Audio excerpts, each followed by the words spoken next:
and we move at light speed. Last of a dying breed, my Akis move at light speed.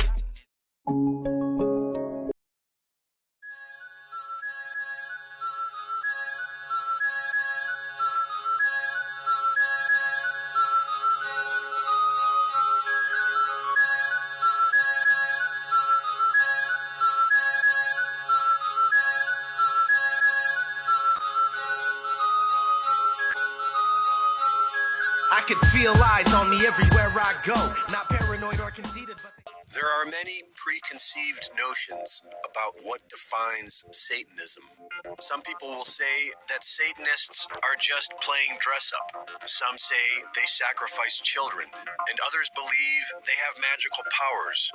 But the truth is much more simple. Most people will agree that Satanism is the antithesis of Christianity. So first we must define what Christianity is. In a sentence, Christianity is the impulse to express brotherly love towards our fellow man. Satanism does not have that impulse at all. In the most simple terms, Satanism can be described with the pop culture phrase, pimps and hoes. If these words upset you, good. We are talking about the nature of evil. And if it makes light of it, even better. These animals are nothing to fear. While the rich and powerful Satanists want you to believe they are witches and warlocks, they are nothing more than pimps and hoes, cannibals, feeding off other people like predatory animals, completely devoid of the impulse for brotherly love. Satanism is base-level animal tribalism, an animal hierarchy comprised of the pimps at the top, the hoes they control, and the tricks they both exploit. This is the law of the jungle, which has existed for millennia. A survival of the fittest, dog-eat-dog world, where the nice guys always finish last.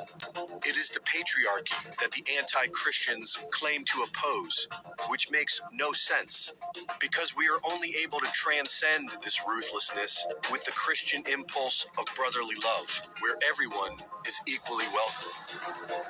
There is much talk about a battle being waged between good and evil, but this sort of simple black and white duality only exists in our mind. In reality, what's going on is a balancing act between our spirit and our body. While our spirit may be drawn to love and light, our body is an animal with innate animal instincts that cannot easily be suppressed. And like every other species of animal, the primary instincts are survival and reproduction. So as far as mammals go, the female is the ultimate prize in the game of life.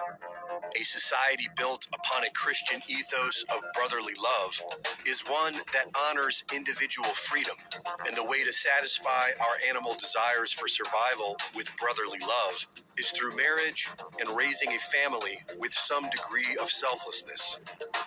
And without the Christian ethos of brotherly love, the Satanist simply sees women as the most valued commodity, to be bought and sold for one's own selfish desire. Pimps and hoes. Whether it be in the poorest communities or at the top of the pyramid, Satanism is all about control. And the ones at the top have invested everything into their technocratic pop culture media machine, which is their main method of pimping. And they see the brainwashed masses as their hoes, because according to the laws of the jungle, they own them, which is why they resent the Christian ethos, because it is the only thing on earth that stands against them. But the real problem with Satanism is that it keeps an individual from knowing God and discovering their true path. Our free will allows us the choice to either transcend spiritually, which requires a personal relationship with God, or descend into the animal kingdom and forever remain a beast, which is what the pimps and hoes are ultimately selling. But we don't have to buy it. Satanic influence has always been with us, and it is nothing to fear. These Satanist pimps are not gods. They are merely animals playing mind tricks and spinning lies. Redemption is for everyone, and humanity has a choice. We can either submit to the beast system and live like animals, or we can follow the Christian impulse for brotherly love and stand up against evil so that our children will know freedom. Our children will know freedom. Our children will know freedom.